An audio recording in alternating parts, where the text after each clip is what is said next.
ویرات کولی وایي افغانستان له 2015 کال وروسته ډېر پرمختګ کړی. سلامونه نیکې هیلې مې ومنئ ملګرو. نن د همدغه ویډیو لاندې تاسو سره بحث لرم. ویډیو تر اخري سیکنډ وګورئ تر څو دغه بحث په هکله پوه شئ.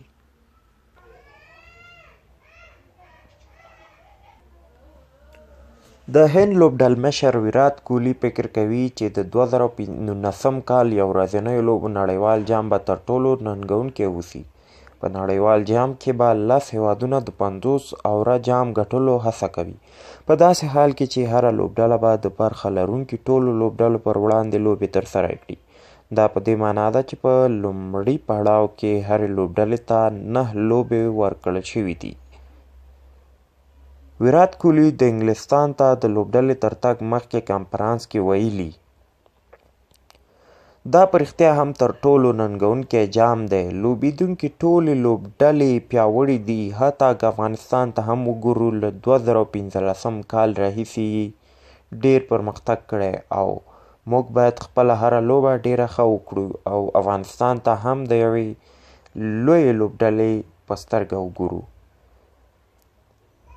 ښه خبره دا ده چې هرې لوبې تر منځ مناسبه فیصله شته او لوبغاړي به د ستړیا احساس ونه کړي. موږ به همیشه وخت ولرو چې هر څه تنظیم کړو. موږ په پیل کې 4 مهمې لوبې لرو کوم چې به زموږ لپاره اساسي اوسي. موږ د شکایاتو لپاره ځای نه لرو ځکه دا نړیوال جام دی چیرې چې ته باید د لوبې په ورځ لوبې ته آماده اوسې او همدا ننګونه ده. هند به په خپلو لومړیو 4 لوبو کې له جنوبي افریقا، استرالیا، نیوزیلینډ او پاکستان سره ولوبېږي. 2 کاله مخکې هند په انګلینډ کې د چیمپینز ټرافي پایلوبو کې پاکستان ته لوبه وبایلله. د کولی په وینا د دوی چمتووالی به د پاکستان لپاره هیڅ توپیر ونه لري. د یادونې وړ ده چې هند به په نړیوال جام کې خپل لومړۍ لوبه د جون پر 15 د جنوبي افریقا خلاف ترسره کړي، کوم چې د دوی په وینا تر ټولو ارزښت لرونکې او قوي لوبه ده.